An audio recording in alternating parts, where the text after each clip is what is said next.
This is really popular with people for some reason. Don't listen to your parents.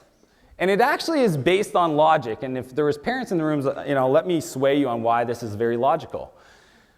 What I mean by don't listen to your parents is when you're starting to learn to ride a bike, most of your parents, when they're kind of holding the back seat of the bike and you're off, they tell you stuff because they don't want to see you totally take a fall, right? The last thing a parent wants to see is their child fall down and hurt themselves. And that's like a biological reaction. So as you grow up as a young adult, your parents, when you go to your parents with these crazy ideas like I want to move halfway across the country to go to university, or I want to not go to university to go start a company, it's very logical for them to kind of give you feedback like maybe you should not do that. That is not a good idea. Or if you do that, I will not talk to you, right? Because that can happen as well. But what I learned over the years, I remember when I had that normal job, I worked there for a year, and just one day out of the blue, it hit me. I was like, oh, I can't stay here any longer, because if I do, I'll wake up in 10 years and go, what the hell did I do with my life? I decided to move out west, and I still remember the conversation with my dad, and I waited the 2 weeks before I left to tell him, and the phone went silent, and he said, that is probably the stupidest thing you've ever done in your life. And I was thinking to myself, when I was 14, 15, I did some pretty stupid things, and I was worried. I was like, wow. For him to say that, wow, he's really pissed off.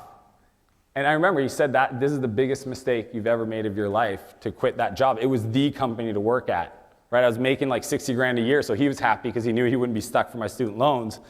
But I decided to move out west, and I left September 9th, 2001.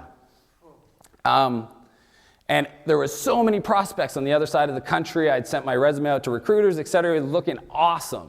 And I get in my car, and I'm driving, and we're stopping, and we're doing the tourist thing. It's like a 5-day drive. And halfway across Canada, 9/11 happens. And I remember I didn't even find out till 1 o'clock in the afternoon because I was driving in my car.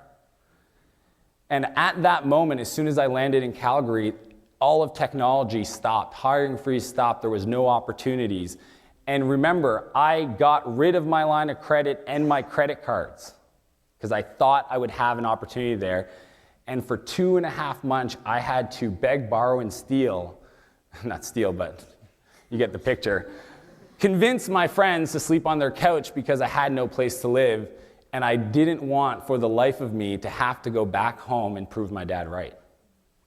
And one day I get this call from a recruiter, and she says, hey Dan, we have a client up in Fort McMurray. So if you think Canada's really north and cold, and that's Calgary, Fort McMurray's way up here, 1,000 kilometers above, it's the craziest place, but I was desperate. We have a client that wants to hire somebody with your technology. It just happened, the company I worked for that year sent me on some certification training, and I was one of 3 people in Canada that had it.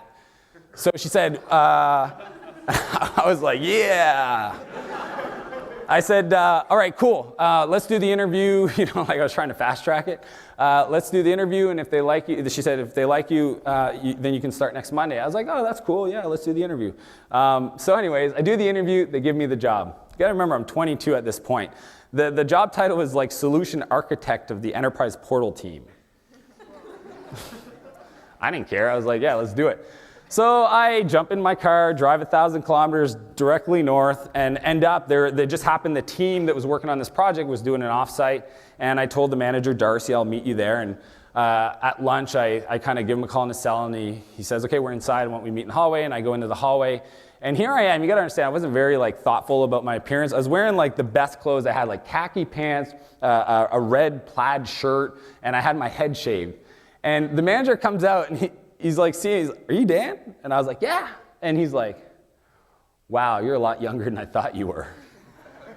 I was like, oh, yeah, it's okay. He's like, all right, come in, I'll introduce you to everybody. So I walk in, all of a sudden, 30 people in mid-age, 35. They're like, yeah, this is the new team lead for the portal team. And kind of went silent.